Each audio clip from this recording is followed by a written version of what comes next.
नमस्कार। उम्मीद है आप लोगों की पढ़ाई अच्छी चल रही होगी। मैं आप लोगों के लिए ये भारत के इतिहास के एनसीईआरटी बुक से काफ़ी महत्वपूर्ण टॉपिक्स इसी प्रकार से लेकर के आ रहा हूँ, जो सभी प्रकार की प्रतियोगी परीक्षाओं के लिए बेहद महत्वपूर्ण होने वाले हैं। एनसीईआरटी की बुक्स जो है उसके सार जो है इन सब चैप्टर्स का, वो मैं आप लोगों के लिए लेके आया हूँ। आज अपना टॉपिक रहेगा भारतीय इतिहास में स्वर्ण काल, जिसको कहते हैं गुप्त साम्राज्य, गुप्त काल को, उसके बारे में। हमने पिछली क्लासों में देखा था कि शुरुआत हम लोगों ने की महाजनपद से। महाजनपद काल जो है उत्तर वैदिक काल, छठी शताब्दी ईसा पूर्व से लेकर के प्रारंभ हुआ था। 275 ईसा पूर्व तक जो है वो आपके महाजनपद काल का समय रहा था। उसके उपरांत मौर्य साम्राज्य की स्थापना हुई थी। मौर्य साम्राज्य के बारे में हम लोगों ने देखा था किस प्रकार से मौर्य शासकों ने शासन किया था।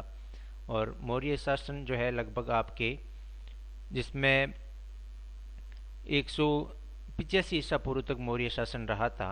185 ईसा पूर्व में हम लोगों ने देखा था कि अंतिम जो मौर्य शासक था वृद्धरथ, वृद्धरथ का जो ब्राह्मण सेनापति था पुष्यमित्र शुंग, उसने उसको हटा करके, उसकी हत्या करके, वो पुष्यमित्र शुंग जो है स्वयं वहाँ का शासक बन जाता है, मगध का सम्राट बन जाता है। और पुष्यमित्र शुंग के साथ ही शुंग वंश की स्थापना होती है। हम लोग गुप्त काल का अध्ययन करेंगे, लेकिन उससे पहले हमें थोड़ा बैकग्राउंड समझ लेते हैं किस प्रकार से जो है हम लोग उसको कड़ीबद्ध तरीके से पढ़ते आ रहे हैं। पहले उत्तर वैदिक काल के बाद की हम लोगों ने महाजनपद काल के बारे में पढ़ा, फिर मौर्य साम्राज्य के बारे में पढ़ा, और मौर्य साम्राज्य की अगली कड़ी जो है उसमें कौन से वंश की, मौर्य वंश के बाद में स्थापना कौन से वंश ने शासन किया, उसी के बारे में चलिए देखते हैं। शुंग वंश, जिसकी स्थापना मैंने आपको बता दिया है, पुष्यमित्र शुंग ने 185 ईसा पूर्व में की थी। और किसको हटा करके, वृद्धरथ नाम का जो अंतिम मौर्य सम्राट हुआ, राजा हुआ, उसको हटा करके ये उसका सेनापति जो है पुष्यमित्र शुंग ब्राह्मण जो है वो शासक बना 185 ईसा पूर्व में। पुष्यमित्र ने जो है 2 बार अश्वमेध यज्ञ करवाया था। और प्रसिद्ध संस्कृत के विद्वान महर्षि पतंजलि उस समय उनके अश्वमेध यज्ञों के पुरोहित थे। याद रखिएगा, पुष्यमित्र शुंग ने अश्वमेध यज्ञ करवाया था, उसमें पुरोहित महर्षि पतंजलि थे। पुष्यमित्र के बाद में और भी छोटे छोटे राजा हुए शुंग वंश के, अग्निमित्र, ज्येष्ठ मित्र, भद्रक, भागवत और देवभूति। इनका इतना ज़्यादा विशेष रूप से उल्लेख है नहीं इतिहास में। और देवभूति जो अंतिम शुंग वंश का शासक था, उसको उसके अमात्य वासुदेव ने 73 ईसा पूर्व में सिंहासन से हटा दिया था। यानी 73 जो है ईसा पूर्व तक, लगभग जो है 100 साल तक या 110-12 साल तक जो है शासन रहा था शुंग वंश का। उसके उपरांत जो है आपके, सॉरी 100 पूरा ही नहीं रहा, वो 100 साल, पूरे 100 साल भी नहीं रहा था इनका शुंग वंश का शासन। उसके बाद जो है छोटे मोटे और शासक स्थापित हुए। उसके बाद आया सातवान वंश। सातवान वंश, या जिसको आंध्र वंश भी कहते हैं, इसकी नींव सिमुक नामक व्यक्ति ने रखी थी। शुंग वंश की स्थापना किसने की थी? पुष्यमित्र शुंग ने की थी 185 ईसा पूर्व में। सात वंश की स्थापना जो है सिमुक नाम के व्यक्ति ने की थी 60 ईसा पूर्व में। कहाँ पर? आंध्र का जो है क्षेत्र था। आंध्र का क्षेत्र कौन सा? गोदावरी और कृष्णा नदियों की घाटी का क्षेत्र जो है, वहाँ पर इसने सिमुक ने सातवान वंश की नींव डाली थी। सिमुक का राज्यकाल 37 ईसा पूर्व तक माना जाता है। 60 ईसा पूर्व से लेकर के 37 ईसा पूर्व तक सातवान राजा सिमुक का राज्य रहा। सिमुक के बाद सातकर्णी प्रथम ने सातवान वंश की शक्ति और सत्ता का विस्तार किया था। सिमुक के बाद सातकर्णी प्रथम हुए, जिन्होंने सातवान वंश की शक्ति को काफी बढ़ाया था। और सातकर्णी प्रथम ने भी अश्वमेध यज्ञ किया था। इससे पहले अभी हम लोगों ने अश्वमेध यज्ञ किसके बारे में पढ़ा था? अश्वमेध यज्ञ पुष्यमित्र के बारे में पढ़ा था। पुष्यमित्र शुंग ने किया था, इसके महर्षि पतंजलि थे। फिर सातवान वंश के शासक सातकर्णी प्रथम ने भी अश्वमेध यज्ञ किया।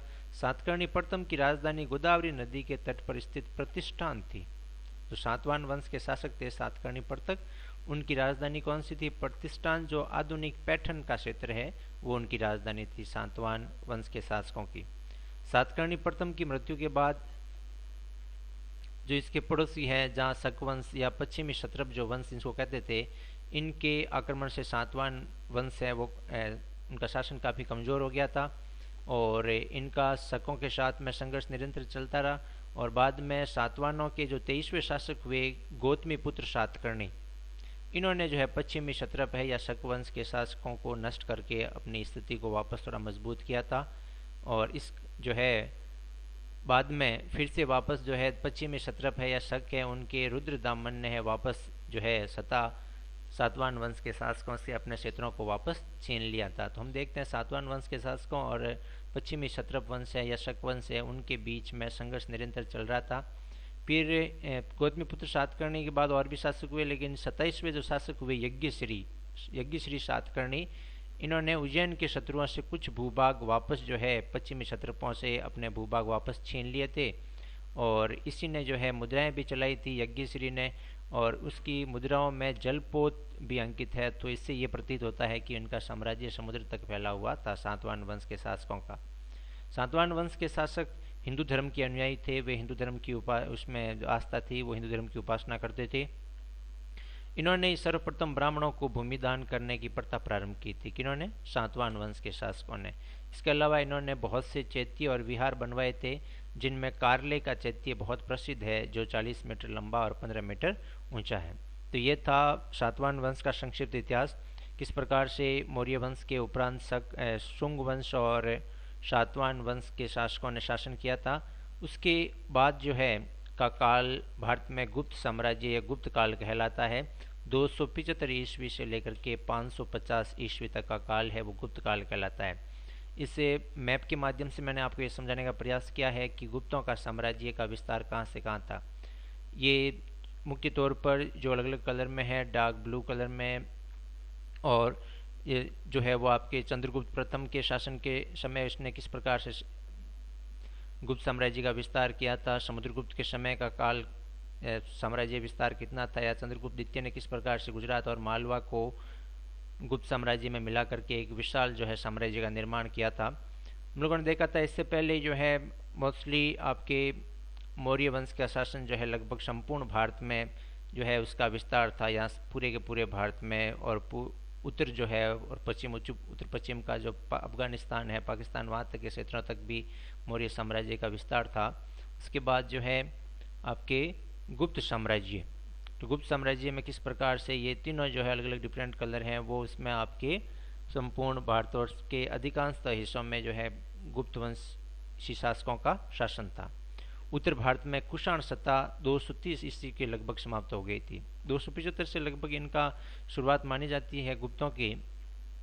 तो उत्तर भारत में उस समय जो है कुषाणों के यहाँ पर शासन था और 230 तक समाप्त हो गया। मध्य भारत का भी एक बड़ा भूभाग जो है वो शकों के पास में था, शक जरमुंडों के पास, मुंडों के पास आ गया था, तो 250 ईस्वी शासन तक करते रहे।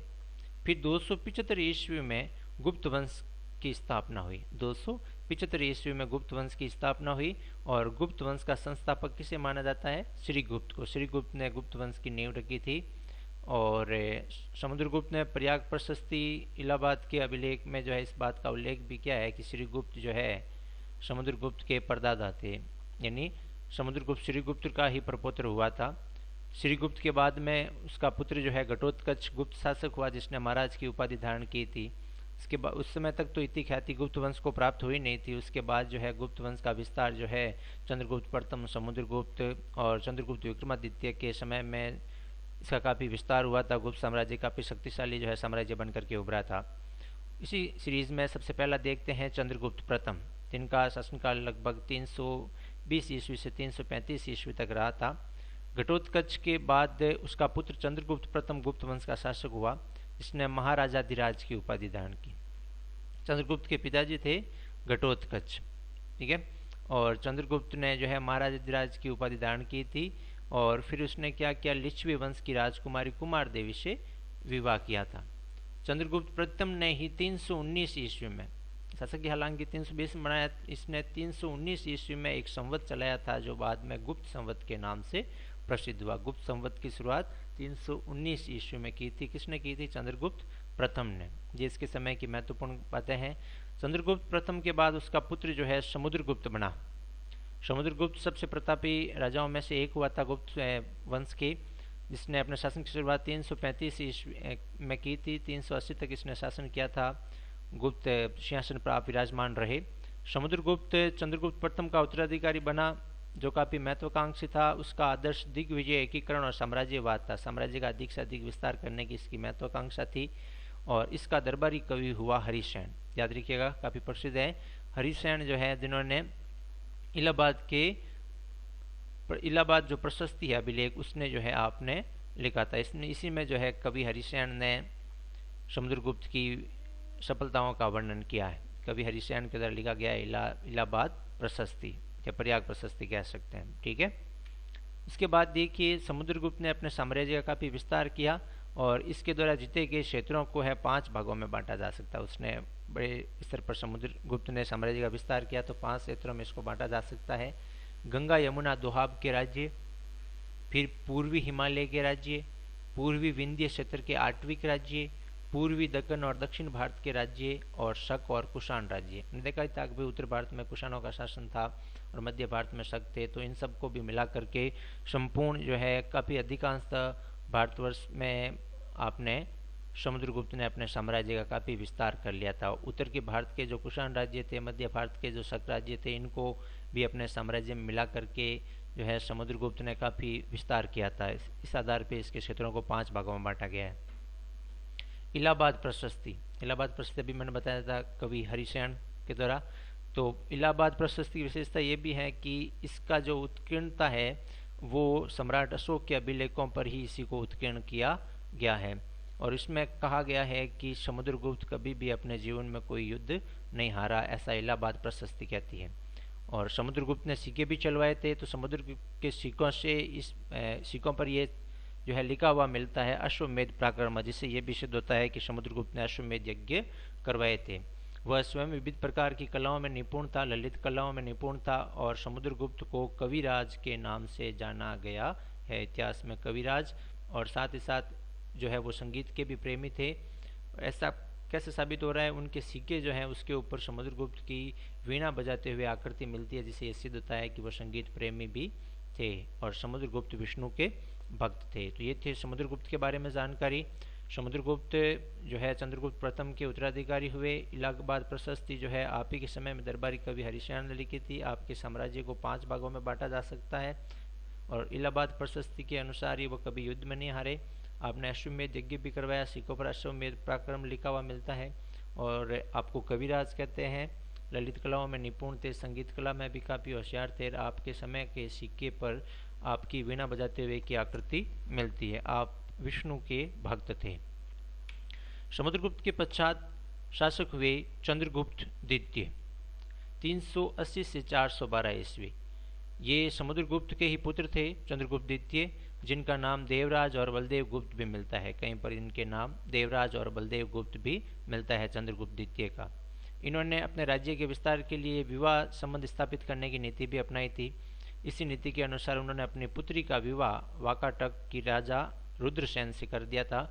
बाद में रुद्रसेन की मृत्यु के पश्चात इसने चंद्रगुप्त द्वितीय की बहन ने अपने छोटे पुत्र को शासक बना करके वास्तविकता में शासन की बागडोर अपने हाथ में ले ली थी।